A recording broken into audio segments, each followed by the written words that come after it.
গাজীপুরের বহুল আলোচিত টি&জেড গ্রুপের পোশাক কারখানা খুলেছে। শনিবার সকাল থেকে কারখানায় চলছে উৎপাদন। এর আগে এই গ্রুপের 5টি কারখানার শ্রমিকরা দলে দলে এসে কাজে যোগ দেন। এর আগে গেল বৃহস্পতিবার সন্ধ্যায় শ্রমিকদের বেতন ও ভাতা পরিশোধ করা হয়। ইকবাল সরকারের তথ্য ছবিতে বিস্তারিত। শ্রমিক অসন্তোষে বন্ধ থাকার পর শনিবার আবার চালু হয়েছে গাজীপুরের টি&জেড গ্রুপের কারখানাগুলো। সকাল থেকেই 5টি কারখানার শ্রমিকরা কাজে যোগ দিয়েছেন। বৃহস্পতিবার শ্রমিক কর্মচারীদের 1 মাসের বকেয়া বেতন বাবদ 7,68,00,000 টাকা শোধ করা হয়। সংযোগ দেয়া হয় বিচ্ছিন্ন থাকা কারখানার বিদ্যুৎ ও গ্যাস লাইনেও। শ্রমিকরা কাজে ফেরায় প্রায় 1.5 মাস পর আবার পুরোদমে কারখানায় কাজ শুরু হয়েছে।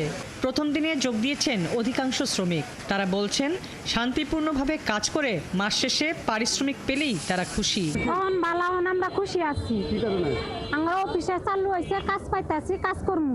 ঠিকঠাক মতন দেয়, আমরা সবসময় সবাই রেগুলার আসবে। এখানে আমাদের ফ্যাক্টরিতে কোনো সমস্যা নেই। যে কষ্ট করছিলাম, আমরা বেতনের কারণে কষ্ট করছিলাম, বেতন আমরা পাইছি। এখন ঠিক মতো কোম্পানি যদি অফিস চালায় তাহলে আমরা চাকরি করব। এখন আমরা খুশি, আমরা ভালোভাবে এখন কাজ করবো। এটাই আমাদের বন্ধ ছিল, খুলছে, খুব ভালো, আমরা খুশি হয়েছি। আমরা যদি টাকা পয়সা ঠিক মতো পাওয়া যায় তাহলে আমাদের কোনো আন্দোলনের কিছু নাই।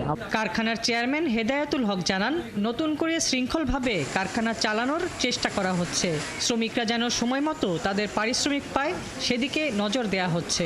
এতদিন যে গ্যাপটা ছিল মালিক এবং শ্রমিকের, আজকের থেকে আল্লাহর উপর ভরসা রেখে বলছি সেই গ্যাপটা থাকবে না।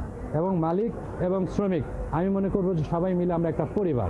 গেল 9 নভেম্বর সকালে টি&জেড গ্রুপের 5টি কারখানার শ্রমিকরা বকেয়া বেতনের দাবিতে গাজীপুরে মহাসড়ক অবরোধ করেন।